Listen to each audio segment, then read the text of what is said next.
The alignment tools can be found at the top of Photoshop above our canvas. These are incredibly useful in every single web design project because it allows you to precisely position elements on the canvas. The alignment tools always need at least 2 elements selected in order to make an adjustment.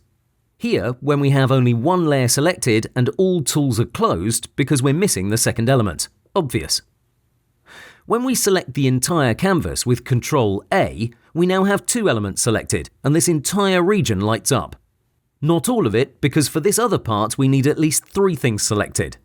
Notice we don't have to have 2 different layers, a selection is considered an element too.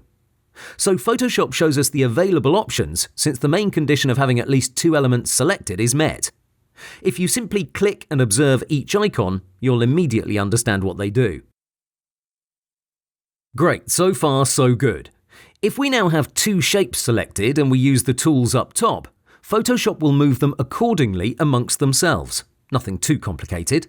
We can easily explore all the icons by simply moving the layers around and clicking again. If you don't see this panel, remember you need to be on the Move tool. Okay, to distribute horizontal centers, we need to have 3 layers selected. This makes them spaced out correctly and precisely on the x-axis, or horizontally, thus the name. Please note that this feature doesn't work well with text layers. So if you have a main menu with several items that you want to evenly spread out, this is not the way to go. As you can clearly see, the spaces vary a lot, so the result is inconsistent. Your best option is to have all the items in one text layer and copy-paste the space between them. Crude, but effective.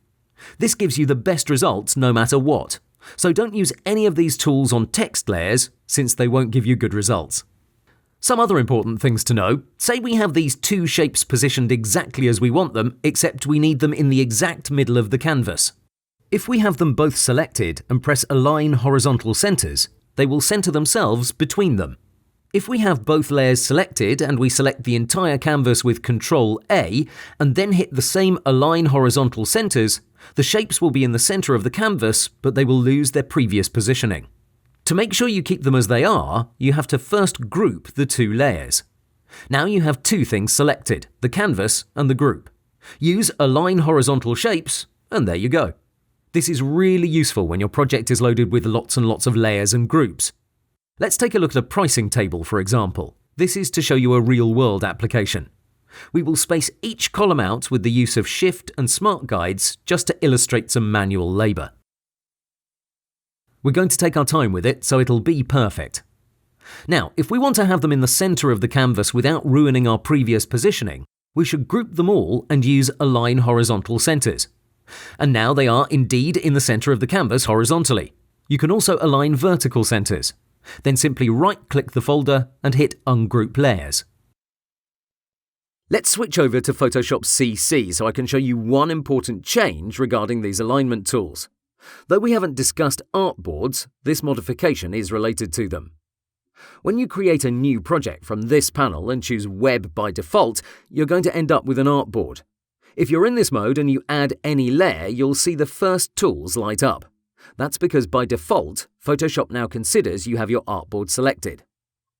So with this rectangle, if I hit Align Left Edges, my layer will go to the edge of the artboard. That means you no longer must use Ctrl A to select your canvas.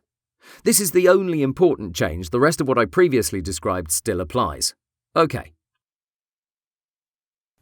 That's the basics of the alignment tools. They're very useful in every single project, so make sure you fully understand them before moving forward. To make sure that'll happen, I created a very interesting exercise for you.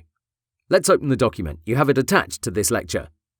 What's important is you read the task well. Don't try to solve them in this order. That might backfire on you. That's because I have to warn you, I made the exercise tricky intentionally. You might hit obstacles I placed along the way, so make sure you're smart about it. If it's too difficult, remember I will solve it in the next video, but please try your best. One explanation though, just in case you don't understand what I mean by saying on the same base.